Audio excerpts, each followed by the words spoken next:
Hey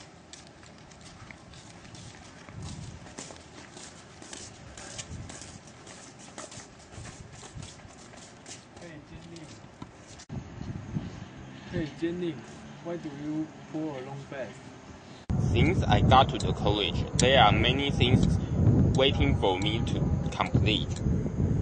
I have to prepare for midterm tests and a large number of papers. I'm exhausting. Being on the verge of breaking down. Who can tell me what to do? Oh, that's really annoying.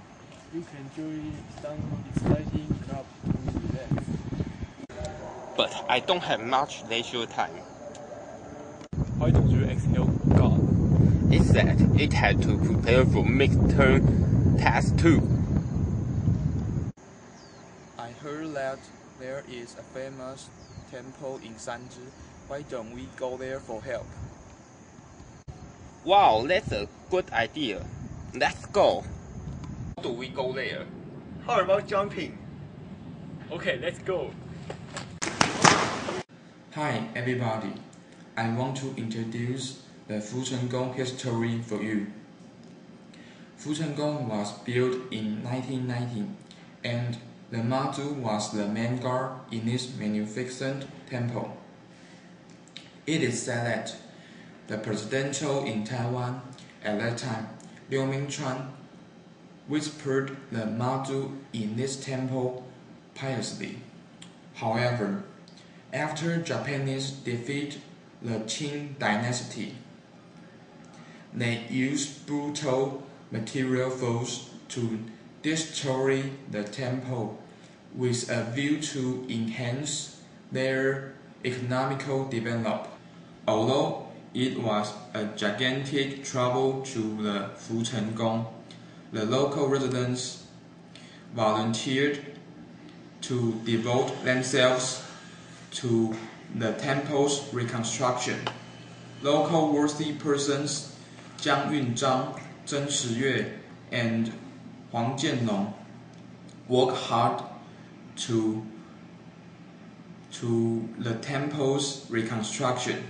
It was said that Zheng Shiyue contributed his house to the temple for reconstruction. They made every possible attempt to rebuild it, despite a series of obstacles and barriers. There was a confidence in the reconstruction. Huang Jianlong went to the Taipei city in order to have a meeting with Japanese officers, and then he accidentally found the golden-faced Mazu, which was belonged to the temple in Taipei beforehand. Moreover, the beautiful Mazu was sculpted in gold, and it is said that the Guangxu Emperor assigned the sculptor to make this golden-faced Mazu. Sanji Fuchengong, the gold Mazu, a sculptor, Huang Guili. He was a Banqiao resident, and he was born in 1902. When he was 12 years old, he was enlightened by the Chinese education. At 14 years old, he was intoxicated in the master who were rebuilding the Jieyun Si in Banqiao. At that time, he made his mind for the job which is concerned about the craftling in the temple. He wasn't a very strong person, so his master suggested him devote himself into chiseling the flowers and something elaborate. He was extremely serious about himself, and he did everything carefully and slowly, with a view to make his work perfect. Huang Guili has a variety of works, and we can find his work at every corner of Taiwan. Finally, through a number of persons endeavors, the Fucheng Gong was rebuilt in Sanzhi. According to the local residents, the Fucheng Gong was imperative in the residents' mind. For example, annually the Fucheng Gong attends the Sanzhi Jiaobai Festival. This is a very great event in local place, and it is a very strong evidence that the Fucheng Gong plays an imperative role in residents' life. We stepped into Fucheng Temple and managed to find someone who could answer our questions. He was Mr. Dai. In the beginning, we asked him several questions, and he answered us with a lot of useful informations. In the counter of the temple, we gradually found that Mr. Dai was a kind person who always answered us with patience.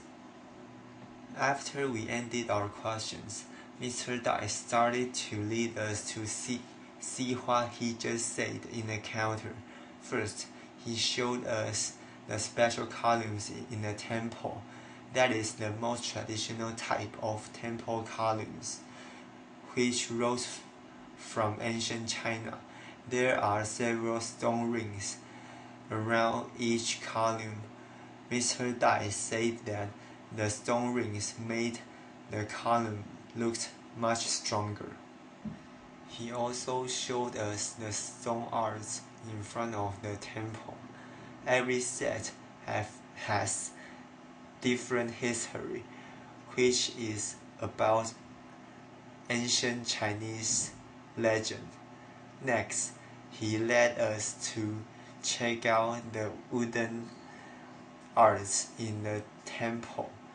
They were also used to describe some interesting stories. Both of the stone arts and wooden arts are so vivid, needing a lot of time to complete. Then Mr. Dai brought us to a room which is filled with historical objects. He said, since the temple was rebuilt in 2001, the authority concerned afraid to damage the objects, so we dismantled them and found a place to place them after the rebuild project done. He started to introduce the objects in the room to us. He pointed at a long dragon-style stone art, saying that it once was the most prestigious antique in the temple, but now, in order to prevent it from being damaged by the rain, it is collected in the temple. Then he cast his eyesight onto a gorgeous cloth which is often seen worn by empires in ancient China.